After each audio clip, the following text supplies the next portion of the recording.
Good morning all of student. आज अपन second chapter कल start किया था, उसका फर्स्ट पार्ट कंप्लीट हो गया था। अब अपन उसके आगे सेकेंड पार्ट के बारे में बात करेंगे। थोड़ा फर्स्ट पार्ट था, उसका जो मेन पॉइंट्स हैं उसको अपन रिवाइज करते हैं।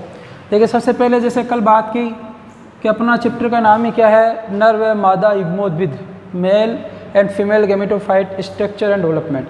तो मैंने सबसे पहले कल यही बात बताई थी आपको, एक फर्स्ट कल ये बात सबसे पहले जो पैराग्राफ पढ़ा था उसमें अपने पढ़ा था कि पुष्प क्या है, लैंगिक जनन अंग है, और पुष्प एक क्या है, रूपांतरित प्रो है। ये चीज़ ध्यान रखने की है। वैसे पिछले चैप्टर में ये पढ़ चुके हैं तो उस हिसाब से भी ये महत्वपूर्ण है। दूसरी चीज़ अपन ये पढ़ी थी कि जो आपके पुष्प व्रंथ होता है उसके ऊपर पर्व तथा पर्व संधियाँ पाई जाती है, और वो बहुत सारी पाई जाती है। उन पर्व तथा पर्व संधियों पर उर्वर मतलब जनन करने योग्य, आपके बंध्य जो जनन करने में सक्षम नहीं है, बहुत सारे ऐसे पुष्प पत्र मतलब बाह्य दल, दल, पुमंग, जायाम, ये व्यवस्थित होते हैं। और इसी कारण से पुष्प को क्या कहते थे, कल में पढ़ा था, बीजाणु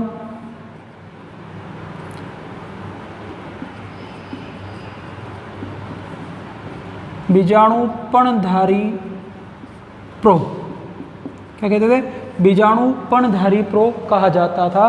स्पोरोफिल बियरिंग शूट इंग्लिश में ये कहते थे। तो ये भी एक चीज़ ध्यान रखना, क्यों कहा जाता, अभी कल भी बता दिया था, आज वापस बता दिया। उसके बाद अपने पढ़ा कि पुमंग, जायांग, इनकी एक इकाई को क्या कहते हैं, बाह्य दल को, दल को। उसके बाद अपने पढ़ा कि मेल गैमेटोफाइट उसका डेवलपमेंट पढ़ रहे थे। तो मैंने आपको कल बताया था जो नर जननांग है पुमंग, उसकी एक इकाई जो होती है उसे पुंकेसर या स्टामिन, या एक नया वर्ड पढ़ा था लघु बीजाणुपण या माइक्रोस्पोरोफिल भी कहा जाता है। तो अपन ये पढ़ रहे थे कि जो पुंकेसर होता है उसे क्या कहा जाता है, लघु बीजाणुपण, माइक्रोस्पोरोफिल भी कहा जाता है। ये चीज़ भी ध्यान रखनी है, मैंने आपको कल बताया था। उसके बाद अपन पढ़ा था कि पुंकेसर जो होते हैं तो उसके पुंकेसर के 3 भाग होते हैं, परागकोश, कुतंतु, योजी, ये सिंपल सी बात है। उसके बाद पढ़ा था कि जो आपके परागकोश होते हैं वो ज़्यादातर द्विपालित होते हैं, 2 पालियाँ पाई जाती है, एक पाली ये, एक पाली है, पाली या लोब्स कह सकते हैं। उसके बाद पढ़ा था प्रत्येक जो पाली या लोब, ये जो लोब होते हैं ये कनेक्टिव योजी के द्वारा जुड़े होते हैं, और योजी जो ये क्या है, बंदी ऊतक है जो जनन क्रिया में भाग नहीं लेता है। उसके बाद पढ़ा था प्रत्येक जो पाली होती है इसमें 2 कोष्ठ, जैसे 2 कोष्ठ बन गए, इसमें भी 2 कोष्ठ बन गए। जो 2 कोष्ठ पाए जाते हैं, चैम्बर पाए जाते हैं, जिसे अपन क्या कहते थे, परागपुट या लघु बीजाणुधानी। लघु बीजाणुधानी माइक्रोस्पोरिंजियम हो गया। परागपुट को पोलन सेक भी कहा जाता है, इंग्लिश में ध्यान रखें, पोलन सेक, कहीं पे वर्ड मिल जाए। उसके बाद अपने पढ़ा था कि लघु बीजाणु जो होते हैं, ये लघु बीजाणुधानी जो होता है इसमें लघु बीजाणु मात्र कोशिका के साथ ऐसे लघु बीजाणु या परागकण का निर्माण होता है। तो लघु बीजाणु के या परागकण के एक ही बात है, माइक्रोस्पोर या परागकण पोलन ग्रेन। उसके बाद पढ़ा था मालवेसी कुल है, मैंने आपको कहा था ये अपवाद है, इसलिए याद रखने वाली बात थी कि भाई मालवेसी कुल के अंदर क्या होते हैं, एक पालित परागकोश पाए जाते हैं। उसके बाद अपने पढ़ा था कि परागकोश का जो विकास होता है इसमें बोस, इसके चारों तरफ एक ही प्रकार की कोशिकाओं से मिलकर, एडिचर्म कोशिकाओं से मिलकर ये संरचना बनी होती है, जो आपके आगे जाके इसके नीचे हाइपोडर्मिस पाई जाती है। हाइपोडर्मल या हाइपोडर्मिस या अधस्त्वचा, उसकी कुछ कोशिकाएं आकार में बड़ी हो जाती है, जिसे अपने कल कहा था आर्कीस्पोरियल सेल।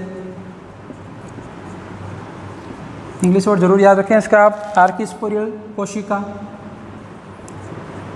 या पर पशु कोशिका भी कहते हैं हिंदी में। उसके बाद पढ़ा था कि आर्कीस्पोरियल, और फिर अपने एक महत्वपूर्ण चीज़ पढ़ी थी कि भाई आपके आवर्तजीय पादपों का जो विकास है लघु बीजाणुधानी का, क्या किस प्रकार का होता है, यू स्पोरेंजिएट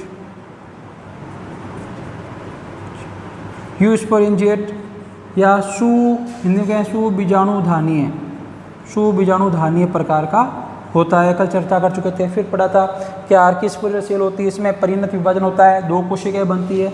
एक पढ़ा था प्राथमिक द्वितीय कोशिका, एक पढ़ा था अपने दूसरी प्राथमिक बीजाणुजन कोशिका, ये पढ़ लिया था कल पढ़ा था। फिर प्राथमिक भित्ति कोशिका परागकोश भित्तियाँ बनती है और प्राथमिक बीजाणुजन कोशिका होती है ये लघु बीजाणु मात्र कोशिका की तरह कार्य करती है, या फिर इस प्राथमिक बीजाणुजन कोशिका में समसूत्री विभाजन होकर इसकी संख्या बढ़ जाती है। उसके बाद हमने पढ़ा था परागकोश की भित्तियाँ, 3 पढ़ी थी परागकोश की भित्ति। फर्स्ट पढ़ी थी अधिचर्म या एपिडर्मल या एपिडर्मिस, दूसरी पढ़ी थी एंडोथीशियम या अंत्यथीशियम, एंडोथीशियम, तीसरी पढ़ी थी मिडल लेयर मध्य परत, चौथी पढ़ी थी पोष ऊतक या टेपिटम। मैंने आपको कहा था टेपिटम वर्ड याद रखें, पोष ऊतक जरूरत नहीं है। अधिचर्म ये बाहर से अंदर की तरफ है, ये आपके जो परागकोश होता है उसकी बाहरी आघातों से सुरक्षा करता है। एंडोथीशियम में एक महत्वपूर्ण पॉइंट बताया था कि भाई इसमें अल्फा सेल्यूलोज के जमाव की वजह से यू आकार की पट्टियाँ बनती है, और एक पॉइंट और बताया था कि एंडोथीशियम आर्द्रताग्राही होती है, इसलिए ये परागकोश के स्फुटन में योगदान देती है। क्योंकि आर्द्रताग्राही की तरफ तो जल अवशोषण करेगी, जैसे ही आर्द्रता की कमी होगी स्फुटन होगा और परागकण बाहर निकलेंगे। मध्य परत 1 से 3 परतें होती है, मैंने कहा था अल्पजीविक होती है, कुछ समय के लिए होती है। टेपिटम मैंने आपको बताया था जीवद्रव्य सघन होता है, बहुकेंद्रकीय होती है और बहुगुणिता प्रदर्शित करती है। 2 प्रकार की होती है, अम्बीबीय या प्री प्लाज्मोडियल, दूसरी थी आपके स्त्रावी या ग्रंथिल। उसके बाद अपने पढ़ा था कि टेपिटम के अंदर कुछ वशीय गोलाकार सतहें बन जाती है, जिसे प्रोयूबिस का कहा था, यह अपन कल चर्चा कर चुके थे। और जब इसके ऊपर स्पोरोपोलिन का जमा हो जाता है तो इसे यूबिस का कह देते हैं।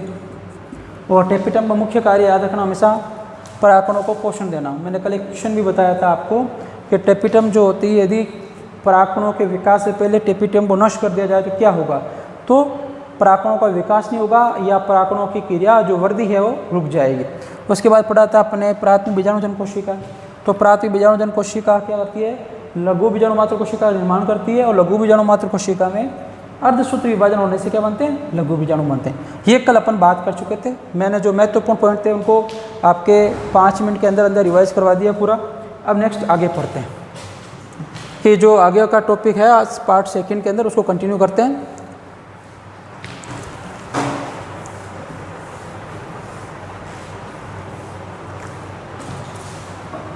अब पढ़ेंगे अपन आगे लघु बीजाणु जनन। लघु बीजाणु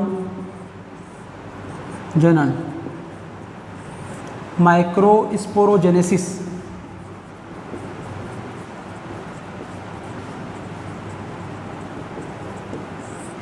लघु बीजाणु जनन क्या होता है, पहले इसकी परिभाषा देखते हैं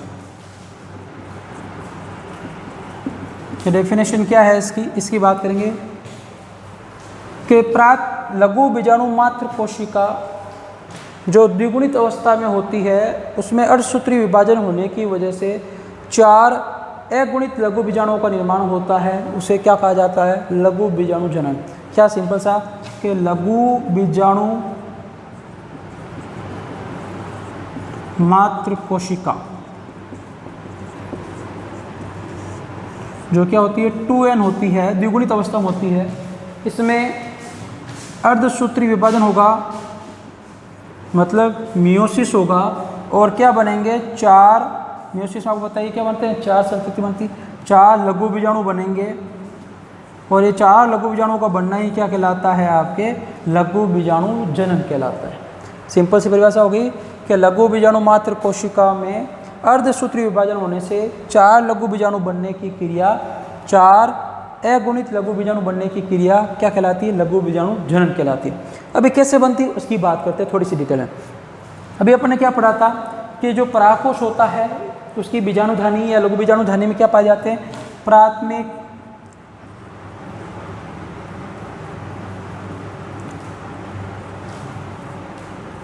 क्या पाया जाता है, प्राथमिक बीजाणु जन कोशिका होती है।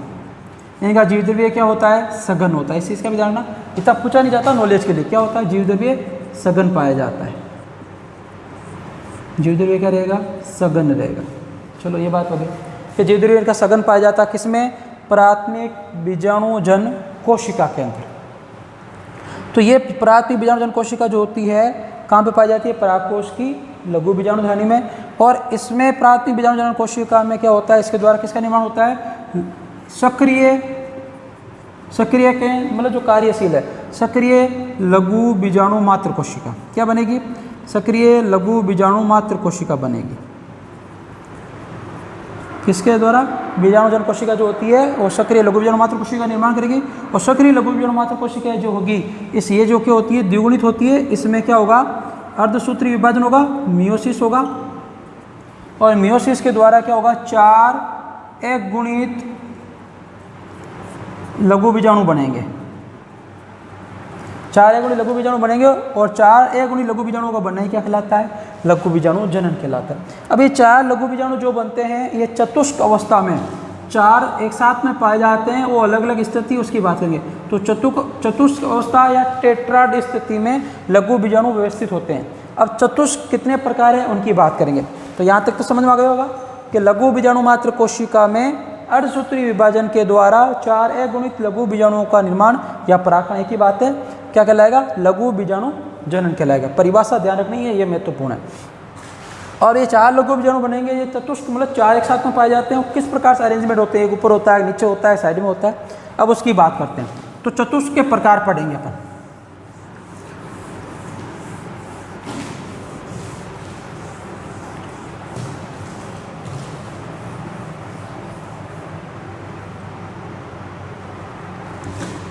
चतुष्क के प्रकार,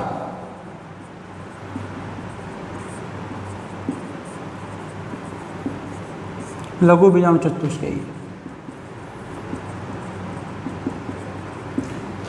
पहला प्रकार है इसमें आपके क्या? चतुष्क जो प्रकार है इसका नाम है चतुष्क फलकीय। चतुष्क फलकीय क्या होता है कि इसमें इनके चित्र के अकॉर्डिंग इनकी परिभाषा है। जैसे बना देते हैं कि इसके अंदर क्या होगा कि आपको 4 लघु बीजाणु में से 3 लघु बीजाणु तो सामने से दिखाई देंगे, और 1 लघु बीजाणु जो होगा वो पीछे की तरफ होगा। तो उसे क्या कहेंगे? चतुष्क फलकीय आपके चतुष्क कहा जाएगा। तो ये आपके किसमें पाया जाता है? मोस्टली द्विबीजपत्री पादपों में। एग्जाम्पल, और याद रखना एग्जाम में क्वेश्चन पूछे जाते हैं कि वे कौन सा जो चतुष्फलक है वो किस में पाया जाता है, किस में नहीं पाया जाता, उसकी चर्चा करेंगे। तो चतुष्फलकीय जो होता है इसमें परिभाषा क्या होगी? ऐसा चतुष्क जिसमें 2 तो लघु बीजाणु ऊपर होते हैं, 1 लघु बीजाणु नीचे होता है, 3 लघु बीजाणु तो सामने दिखाई देते हैं, 1 लघु बीजाणु के पीछे होता है। किसमें पाए जाते हैं? द्विबीजपत्री पादपों में। अगला दूसरा है समद्विपार्श्विक। इसे टेट्राहाइड्रल बोला जाता है, इसे आइसोबाइलेटर बोला जाता है। समद्विपार्श्विक के अंदर क्या होगा कि इसमें चारों लघु बीजाणु जो होंगे वो आपको स्पष्ट रूप से दिखाई देंगे, एक ही तल में होंगे, एक जगह चारों लघु बीजाणु आपको दिखाई देंगे। और इसका भी एक याद रखना किस में पाए जाते हैं? मुख्य रूप से ये जो एक बीजपत्री पादप है उनकी विशेषता है। एग्जाम में एग्जाम्पल पूछा जाता है कि चतुष्क जो होते हैं वो किस में पाए जाते हैं। तो 2 ये हो गए आपके। तीसरा पढ़ते हैं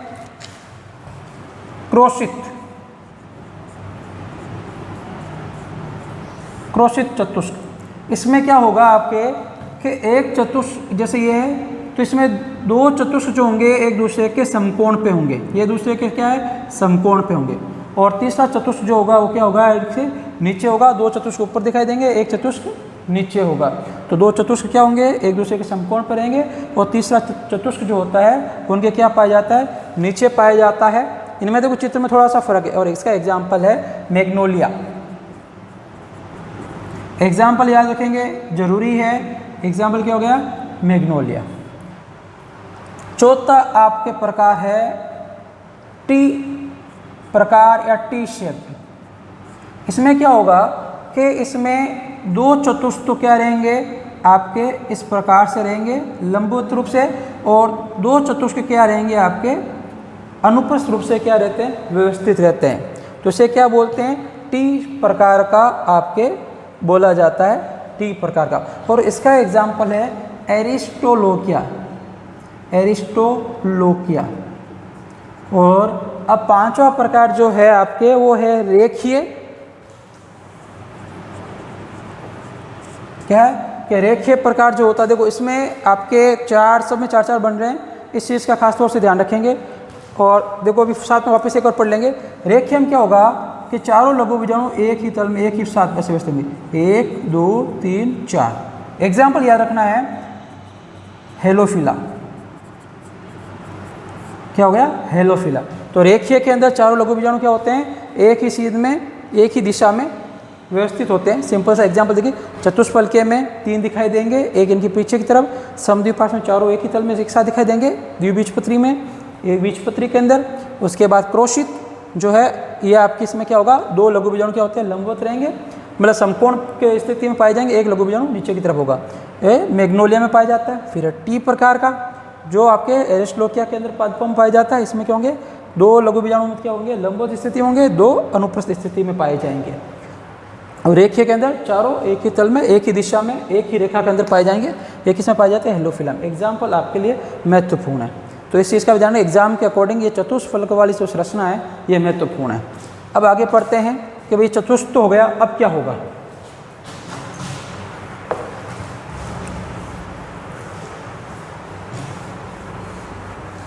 अभी तक अपन ये लघु बीजाणु जनन के ही अंदर पढ़ रहे हैं।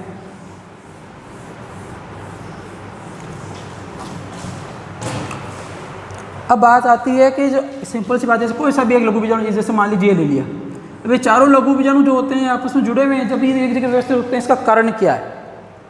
तो हमें से ध्यान रखना कि चतुष्ट में जो चारों लघु बीजाणु जुड़े हुए पाए जाते हैं, उसका कारण है केलोज शर्करा पाई जाती है। उस केलोज शर्करा की वजह से ये आपस में जुड़े रहते हैं। जब केलेज एंजाइम, आपको पता है किसी के पीछे एज लग जाता है तो एंजाइम बन जाता है। जो केलेज एंजाइम होता है वो क्या करता है?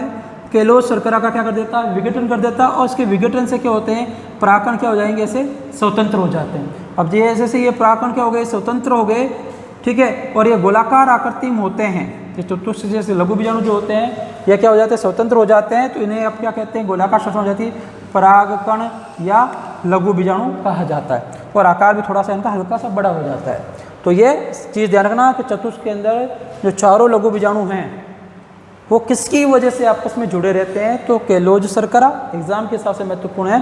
और जब केलोज शर्करा का केलेज एंजाइम विघटन कर देता है तो ये लघु बीजाणु बिखर जाते हैं, अलग अलग हो जाते हैं और गोलाकार आकृति में आ जाते हैं।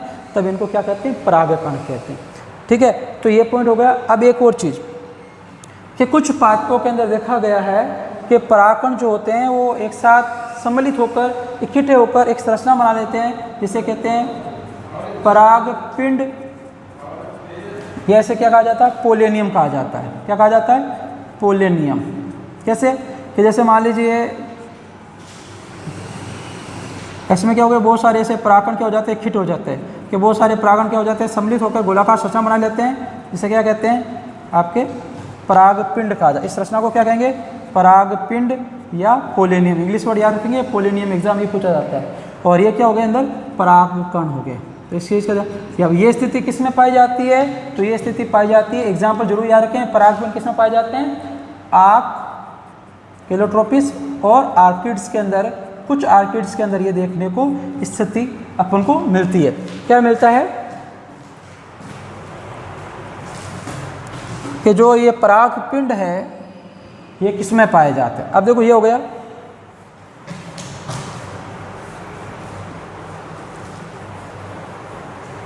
अब एक और थोड़ी विशेष कंडीशन है, वो किस में पाई जाती है? 2 पादप हैं, एक तो टाइफा, एक ड्रोसेरा, इनमें ये स्थिति पाई जाती है। एग्जाम्पल जरूर याद रखें, एग्जाम्पल महत्वपूर्ण एग्जाम के अकॉर्डिंग।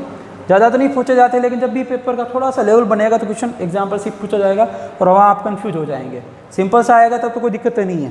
देखो टाइफा और ड्रोसेरम की स्थिति पाई जाती है कि कभी कभी क्या होते हैं, ये जो चतुष्क होते हैं, जैसे ये चतुष्क हो गया, एक और चतुष्क हो गया, ये आपस में संयुक्त हो जाते हैं। तो संयुक्त चतुष्क की संयुक्त स्थिति किस में पाई जाती है? टाइफा या ड्रोसेरा में पाई जाती है। और कभी कभी क्या होते हैं, एक से अधिक जो चतुष्क है, जैसे कि एक चतुष्क में 4 बीजाणु से 4 लघु बीजाणु के अतिरिक्त एक अधिक आ जाए, 5 आ जाए, 6 आ जाए, 7 आ जाए, तो इसे क्या कहा जाता है? पॉलीस्पोरिक कहा जाता है। क्या कहा जाता है? पॉलीस्पोरिक कहा जाता है। ध्यान रखना, जब क्या होता है, कुछ पादपों के अंदर जो 4 चतुष्क पाए जाते हैं, इसके अतिरिक्त एक चतुष्क के अंदर एक चतुष्क के अंदर 4 लघु बीजाणु पाए जाते हैं, उसके अतिरिक्त 5 आ जाए, 6 आ जाए, तो 4 से अधिक हो जाता है, उस कंडीशन को क्या कहा जाता है? पॉलीस्पोरी कहा जाता है। तो ये चीज़ यहाँ तक क्लियर हो गया, लघु बीजाणु हो गया। अब आगे पढ़ते हैं कि भाई परागकोश का स्फुटन कैसे होता है, उसकी बात करते हैं।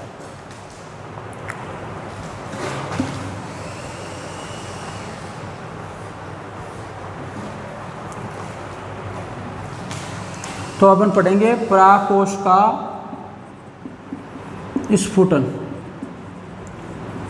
बस सिंपल सी बात है, देखिए जैसे ये परागकोश है, ऐसे बनाया इसको। अब इसमें क्या होते हैं, परागकण पाए जाते हैं, लेकिन जब ये बंद है, जब ये स्फुटित होगा तभी परागकण बाहर निकलेंगे। और आपको पता है जब परागकण बाहर निकलेंगे तभी तो परागण की क्रिया होगी। तो ये स्फुटन किस प्रकार से होता है, कौन जिम्मेदार होता है, उसकी बात करते हैं। तो पहली बात तो परागकोश स्फुटन किसे कहेंगे कि परागकोश की भित्ति से परागकणों का बाहर निकलना क्या कहलाएगा, परागकोश स्फुटन कहलाएगा। सिंपल सी परिभाषा है कि परागकोश की भित्ति से परागकणों का बाहर निकलना क्या कहलाएगा, परागकोश स्फुटन कहलाएगा। अब परागकोश स्फुटन में कौन सी क्रिया योगदान देती है, तो अपन क्या पढ़ रहे हैं, परागकोश भित्ति। और परागकोश भित्ति के अंदर इस पराग स्फुटन में योगदान देती है, मैंने आपको पहले ही पढ़ाया था, कौन सी, एंडोथीशियम। एंडोथीशियम जो होती है आपके, एंडोथीशियम जो परत होती है उसकी सहायता से परागकोश स्फुटन होता है। देखो आपकी किताब में नहीं दिया हुआ, लेकिन यहाँ एक एग्जाम में यहाँ पे दे रखा है कि एंडोथीशियम के अंदर ओष्ठ कोशिकाएं होती है। ओष्ठ कोशिका, या इसे इंग्लिश में बोलते हैं स्टोमियम। स्टोमियम जरूर याद रखें इंग्लिश वर्ड। स्टोमियम की सहायता से आपके स्फुटन होता है। अब स्टोमियम क्या होता है मैं बता देता हूँ आपकी नॉलेज के लिए, कि जब ये एंडोथीशियम, मान लीजिए परत एंडोथीशियम की, तो एंडोथीशियम में क्या होता है, कुछ जगह से छूट जाती है इस प्रकार से, ठीक है। ये जगह क्या होती है, ज़्यादातर किससे भरी होती है, केलोज से, या आपके किसी स्तूलन, स्तूलन किसी का हो सकता है, सेल्यूलोज का हो सकता है, पेक्टिन का हो सकता है, किसी और पदार्थ का हो सकता है। तो ये जो स्तूलन है, तो स्तूलन के जमाव की वजह से ये बंद रहता है। लेकिन अभी क्या स्तूलन होता नहीं है, या केलोज शर्करा नहीं पाई जाती है, तो इसमें क्या होता है, केलोज शर्करा नहीं पाई जाने की वजह से ये जो जगह खाली रह जाती है, इन जगहों को क्या कहा जाता है, स्टोमियम कोशिका कहा जाता है। वापिस सुन लीजिए एक बार, कि एंडोथीशियम के अंदर ओष्ठ कोशिका स्टोमियम जो होती है, ये परागकोश स्फुटन में योगदान देती है। यदि पूछ ले परागकोश स्फुटन में परागकोश की कौन सी भित्ति योगदान देती है, तब तो एंडोथीशियम।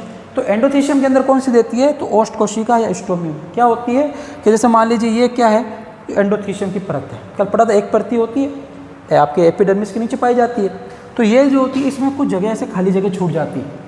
तो इन जगह खाली क्यों छोड़ती है, कि यहाँ पे जो पूरी बाकी जो भरी हुई है ना, यहाँ पे केलोज शर्करा या किसी का स्तूलन या जमा होता है, स्तूलन मतलब जमा होता है, और ये खाली जगह छूट जाती है, इस जगह को क्या कहते हैं, स्टोमियम कोशिका या ओष्ठ कोशिका कहते हैं। ये क्या करते हैं, परागकोश स्फुटन में योगदान देते हैं। अब परागकोश स्फुटन कैसे होता है, उसके 4 प्रकार हैं, उनकी बात करेंगे। उसमें भी एग्जाम्पल ध्यान रखना, परिभाषा कोई महत्वपूर्ण नहीं, परिभाषा जैसा नाम है उसी परिभाषा है।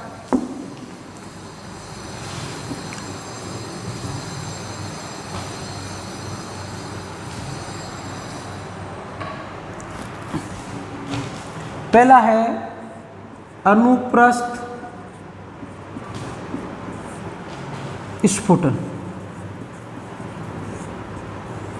अनुप्रस्थ का मतलब हो गया कि जब परागकोश की पाली या लोब जो होती है वो अनुप्रस्थ रूप से, अनुप्रस्थ मतलब जैसे ये बीच में से, अनुप्रस्थ रूप से क्या हो, स्फुटित हो, या उसे परागकण बाहर निकले, तो उसे क्या कहेंगे, अनुप्रस्थ स्फुटन। यह किस में देखा जाता है, एग्जाम्पल महत्वपूर्ण है, तुलसी, याद रखेंगे, किस में देखा जाता है ऐसा, तुलसी के अंदर देखा जाता है।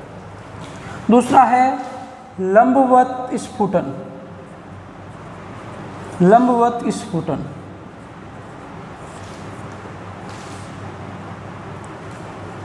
इसमें क्या होगा कि जब परागकोश की भित्ति लंबवत रूप से, जैसे ये परागकोश की भित्ति होगी आप कैसे अंदर से, तो ये इस प्रकार से स्फुटित हो लंबवत रूप से, तो उसे क्या कहेंगे, लंबवत स्फुटन। किस में पाई जाती है, एग्जाम्पल धतूरा और कपास, जरूर याद रखें, एग्जाम्पल महत्वपूर्ण है। तीसरा आपके होता है प्रकार जो है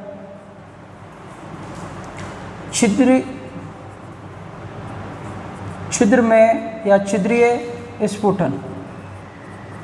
इसमें क्या होते हैं, परागकोश की जो भित्ति होती है इसमें छोटे छोटे से छिद्र बन जाते हैं, और छिद्रों के द्वारा जो परागकोश की पाली या आपके लोब होती है उसमें क्या होता है, छोटे छोटे छिद्र बन जाते हैं, और छिद्रों के जब द्वारा परागकण बाहर निकले तो उसे क्या कहा जाता है, छिद्र में स्फुटन। किसमें पाई जाती है, मकोई के अंदर पाई जाती है। बस एग्जाम्पल याद रखना है। और फोर्थ आपके है कपाटीय।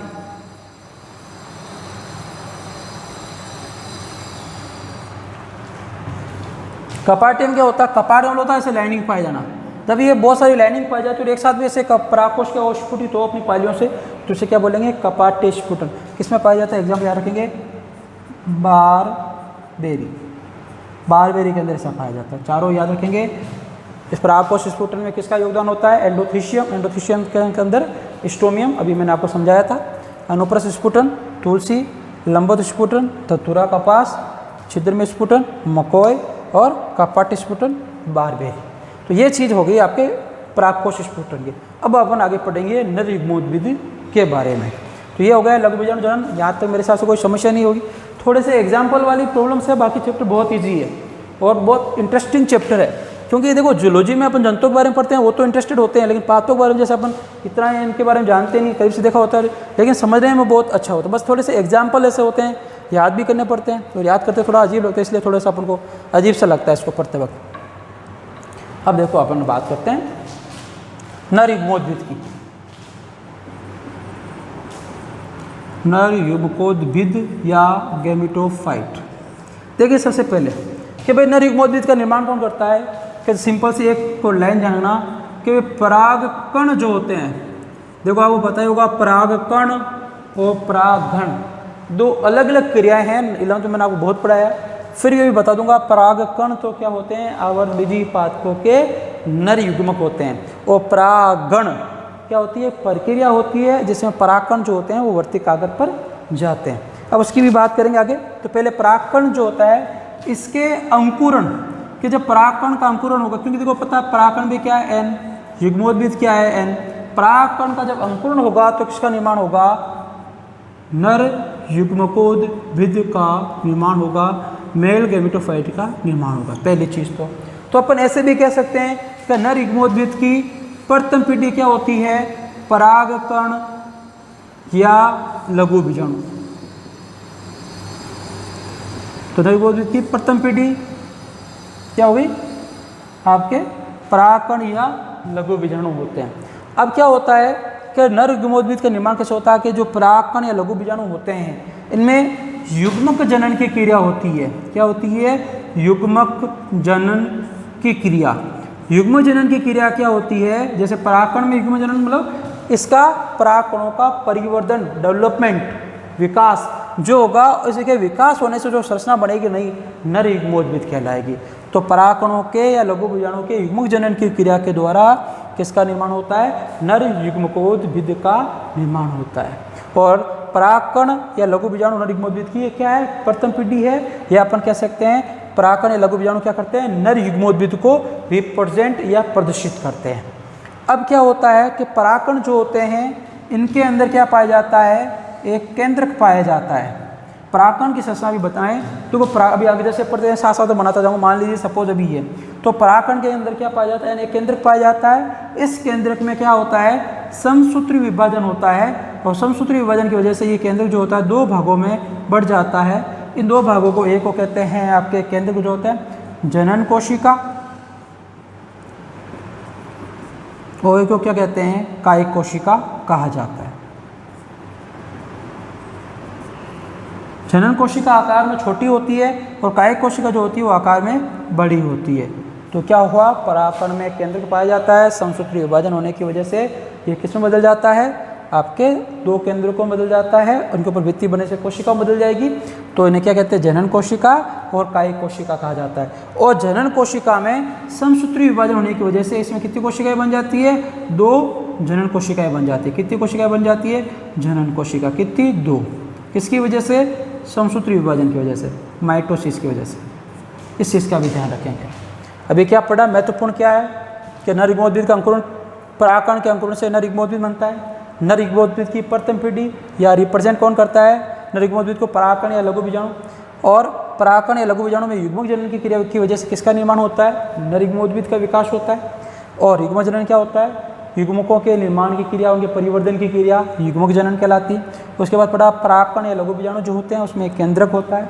उस केंद्रक में समसूत्री विभाजन होता है। समसूत्री विभाजन की वजह से दो कोशिकाएं बनती है। ठीक, एक जनन कोशिका, एक कायिक कोशिका। कायिक कोशिका आकार में बड़ी होती है, जनन कोशिका आकार में छोटी होती है। और जनन कोशिका में समसूत्री विभाजन की वजह से जनन कोशिका में दो जनन कोशिका बन जाती है।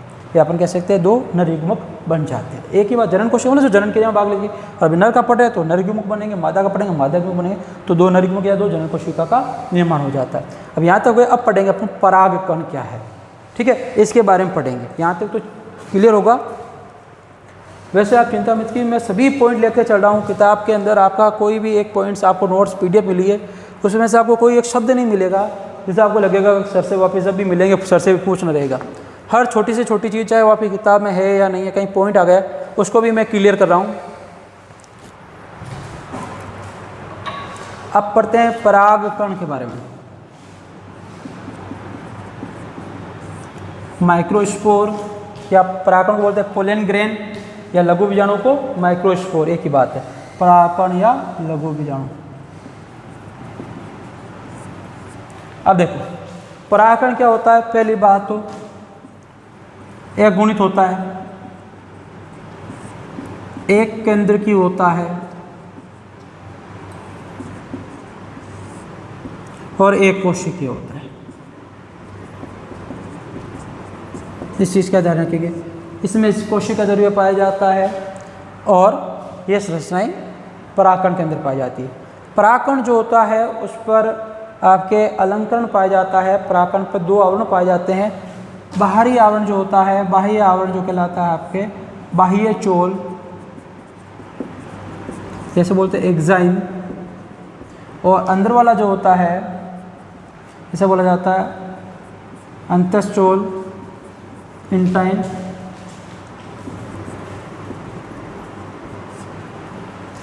इंटाइन कहा जाता है इसको।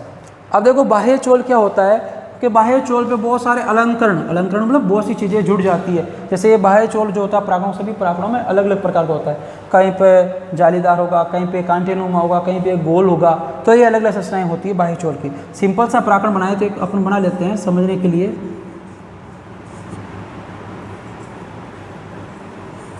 ये बाह्य चोल होगा, ये क्या हो गया, एक्साइन हो गया इसका बाह्य चोल। और बाह्य चोल किसका बना होता है, महत्वपूर्ण कल भी बात की थी, स्पोरोपोलेनिन के सबसे कठोरतम जैविक पदार्थ है। स्पोरोपोलेनिन के बनने की वजह से ये कठोर हो जाता है।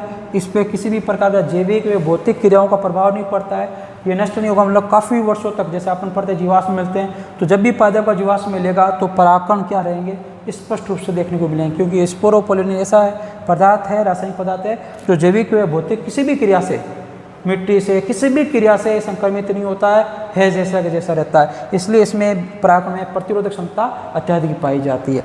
तो स्पोरोपोलेनिन का बना होता है क्या, ये एक्साइन जो होता है। और ये एक्साइन जो होते हैं कि इस पे क्या होते हैं, कुछ छिद्र पाए जाते हैं, जगह पाई जाती है, जिसे बोलते हैं हमें जनन क्षेत्र, नर जनन क्षेत्र या नर जनन क्षेत्र पाए जाते हैं। ये कितने होते हैं, या तो 1 होगा या क्या होगा 3 होगा इसमें आपके एक्साइन के अंदर। तो परागकण जो होते हैं उसके बाहरी पर क्या होते हैं, छोटे छोटे छिद्र जगह नुमा संरचना पाई जाती है। ठीक है, जैसे अपन इसमें बनाए अंदर, जैसे ये आपके बाह्य चोल हो गया, तो यहाँ पे जैसे मान लीजिए अपन इसको बनाएं अंदर वाले भाग को, थोड़ा सा बड़ा बना लेते हैं इसको ताकि आराम से समझ में आ जाए। क्या बना देता हूँ,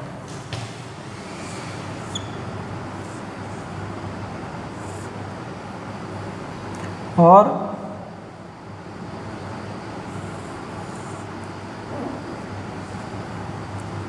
अब मान लीजिए गैप रह गए, तो इन्हें क्या बोलेंगे, जनन क्षेत्र कहा जाएगा। जहाँ पे जनन क्षेत्र जो होते हैं, जो रिक्त स्थान होते हैं, इसे बोले जाते हैं जनन क्षेत्र। ये कितने होते हैं, 1 या 3 पाए जाते हैं मुख्य रूप से। अलग अलग पात्रों में ये अलग अलग रहेंगे। अब बात करते हैं इंटाइन की या अंतःचोल की। तो इंटाइन जो होता है वो आपके पेक्टिन व सेल्यूलोज का बना हुआ होता है। किसका, इसका ध्यान रखेंगे, पेक्टिन व सेल्यूलोज।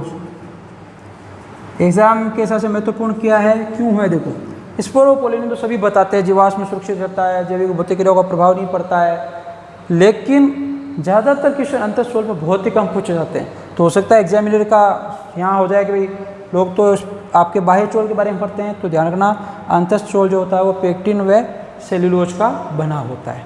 अब उसके बाद में बात करते हैं कि एक और नई टर्मिनोलॉजी आती है, वो एग्जाम के अकॉर्डिंग वो भी महत्वपूर्ण है, कि जो कीट परागित पादप जो होते हैं, कीट परागित मतलब जिनमें, देखो थोड़ा बनाया था इसका थोड़ा सा और मैं आपको बताऊँ, जैसे आगे भी पढ़ेंगे वो भी। ये क्या हो गया, बाह्य चोल, इस पर अलंकरण हो गया बाह्य चोल पे कि भाई इस जमाव की वजह से बाह्य चोल ऐसा हो जाता है। इसमें ये देखो, ये जैसे ये काय कोशिका हो जाएगी, ये क्या हो जाएगी, जनन कोशिका हो जाएगी, और मैंने अभी आपको बता दिया जनन क्षेत्र, ठीक है, जो 1 या 3 होते हैं। तो इस प्रकार से परागकण की संरचना पाई जाती है और इसके अंदर कोशिका द्रव्य ऐसा हो जाएगा बिखरा हुआ। अब देखो आगे पढ़ते हैं। तो परागकण के बारे में ज़्यादा इतना विस्तृत नहीं है, बाह्य चोल, अंतःचोल, किसका अलंकरण, किसका ऊपर आवरण पाया जाता है, आपके स्टूडेंट किसका पाया जाता है, परागकण क्या होता है, ठीक है, बाह्य चोल क्या होता है, अंतःचोल क्या होता है, किसका बना होता है, जनन क्षेत्र कहाँ पाए जाते हैं, परागकण में कितनी कोशिकाएं पाई जाती है, काय कोशिका, जनन कोशिका, ये भी पढ़ लिया। अब देखो जितने भी पादप होते हैं जो कीट परागित होते हैं, तो कीट परागित का मतलब हो गया ऐसे पादप जिनके अंदर कीटों के द्वारा परागण की क्रिया हो, क्या हो, कीटों के द्वारा परागण। परागण मैंने भी बताया था कि सिंपल सी बात है, जैसे ये आपके वर्तिकाग्र हो गए या पुंकेसर हो गए, तो यहाँ पुंकेसर परागकोश में परागकण होते हैं, तो ये परागकोशों में से परागकणों का वर्तिकाग्र में पहुँचना क्या कहलाता है, परागण कहलाता है। अब ये इसमें भी बहुत से प्रकार है जो तीसरे चैप्टर में डिस्कस करेंगे। तो ये परागण, यदि कुछ ऐसे पादप जिनमें कीट परागित हो या कीटों के द्वारा परागण होता है, तो इन पादपों में, इन पराग, वहाँ पे क्या होती है, कीट परागित जो पादप होते हैं उनके अंदर एक तेलीय परत बन जाती है या तेलीय संरचना बन जाती है, जिसे क्या कहा जाता है, पोलन कीट कहा जाता है। पोलन कीट कहा जाता है कि पोलन की कीट क्या है, कीट परागित पादपों के अंदर एक तेलीय संरचना का निर्माण हो जाता है या तेलीय परत बन जाती है, जिसे क्या कहते हैं, आपके पोलन कीट कहा जाता है। इंग्लिश और हिंदी में यही नाम है। अब क्या होता है पोलन कीट, देखो उसका कार्य क्या है। पोलन कीट की वजह से परागकणों में, पादपों, पुष्पों में क्या परिवर्तन आता है, तो पोलन कीट की वजह से जो पुष्प होते हैं वो चमकदार होते हैं। दूसरी चीज़, इसकी वजह से जो पुष्प होते हैं उनके परागण होते हैं उसमें चिपचिपा पदार्थ पाया जाता है, और पादपों की जो सुगंध होती है पुष्पों की, वो भी किसकी वजह से होती है, पोलन कीट की वजह से। 3 महत्वपूर्ण पॉइंट रह गए इसके कि भाई पहला तो चमकीलापन जो है किसकी वजह से, इसकी पोलन कीट की वजह से। दूसरा चिपचिपापन, चिपचिपापन क्या महत्वपूर्ण भी बताऊंगा आपको। और तीसरा कि पुष्प में जो भी सुगंध आती है उसका भी कारण क्या है, पोलन कीट को माना जाता है। अब पोलन कीट जो होता है मुख्य रूप से इसके निर्माण में या जो भी कोई संरचना बनती है वो कहाँ से बनती है, टेपिटम की सहायता से बनती है, कि आपके परागकोश की जो टेपिटम होती है वो पोलन कीट के निर्माण में योगदान देती है, या पोलन कीट की कोई भी संरचना बनानी किसकी वजह से बनेगी, टेपिटम की वजह से। इसका आप खास तौर से ध्यान रखेंगे, किसकी वजह से, टेपिटम, पोषूतक, ठीक है। अब देखिए, अब पोलन कीट के कार्य क्या है, पोलन कीट क्या क्या कार्य करता है, तो वैज्ञानिक बोलते हैं इसका कार्य कोई फिक्स नहीं है, लेकिन फिर भी 3 कार्य अपनी किताब में दिए हैं, तो एग्जाम के अकॉर्डिंग वो महत्वपूर्ण तीनों की बात करेंगे। देखो पहला कार्य क्या है कि भाई इसमें चमकीलापन पाया जाता है, तो चमकीलापन पाए जाने की वजह से क्या होगा, ये कीट क्या होते हैं, आकर्षित ज़्यादा होंगे। कीट ज़्यादा आकर्षित होंगे तो उससे क्या होगी, परागण की क्रिया आसानी से होगी। तो चमकीलापन पाया जाता है जिसकी वजह से ये परागण क्रिया में योगदान देता है। दूसरा इसमें क्या पड़ा था, इसकी वजह से चिपचिपापन आ जाता है। तो चिपचिपापन होगा, क्या होगा, जैसे मान लीजिए कोई कीट इस फ्लोर पे बैठेगा तो परागण क्या होता है, चिपचिपे होते हैं, तो परागण इसके पंखों पे, उनके शरीर पे चिपक जाएंगे, जिसकी वजह से क्या होगा, परागण की क्रिया आसान होगी। तो दूसरा पॉइंट भी महत्वपूर्ण। तीसरा क्या है कि पुष्पों की सूर्य से आने वाली जो हानिकारक किरणें हैं, कौन सी, पैराबैंगनी,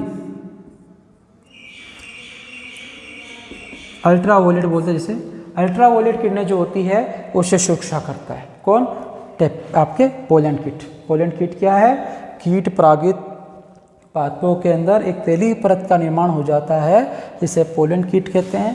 पोलन कीट की वजह से पुष्पों में चमकीलापन, चिपचिपापन और सुगंध, ये तीनों किसकी वजह से, पोलन कीट की वजह से। नेक्स्ट पॉइंट क्या है कि जो आपके पादप जो होते हैं, ये पोलन कीट कार्य क्या है, तो इसका चिपचिपापन, चमकीलापन कीटों को आकर्षित करता है। चड़क धड़क फूल होते हैं तो कीट उसकी तरफ बढ़ते हैं। चिपचिपापन है तो कीट जैसे बैठेंगे तो परागकण से चिपक जाएंगे, जो परागण क्रिया में योगदान देंगे। और महत्वपूर्ण बात क्या है कि पराबैंगनी किरणों से पुष्प की सुरक्षा करता है। तो ये इसके पोलन कीट के कार्य हो गए। अब एक पॉइंट और आगे पढ़ते हैं जो आपके एग्जाम को अकॉर्डिंग महत्वपूर्ण है, वो आज का लास्ट पॉइंट रहेगा, बाकी कल इसके बारे में चर्चा करेंगे। पराग एलर्जी का नाम सुना होगा, क्या होती है पराग एलर्जी, उसकी बात करेंगे। पराग एलर्जी,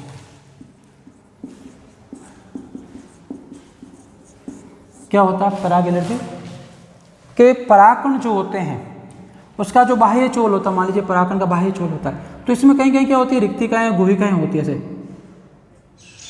ठीक है। ये रिक्तिका और गुहिका में आपके मेल गेमेटोफाइट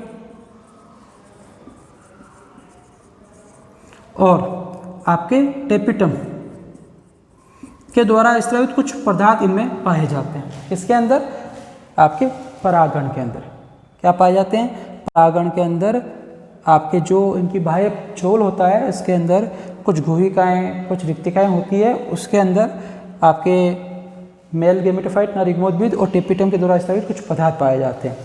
और जैसे ही ये क्या करता है परागकण नमी को ग्रहण करता है तो ये गुहिकाओं से ये पदार्थ क्या हो जाते हैं बाहर निकल जाते हैं, और ये पदार्थ बाहर निकल कर वातावरण में फैल जाते हैं। जब ये वातावरण में फैल जाते हैं और मनुष्य के संपर्क में आते हैं तो मनुष्य को ज्वर है, बुखार है, आपके खुजली चलना, एलर्जी जैसी क्रियाएं हो जाती हैं।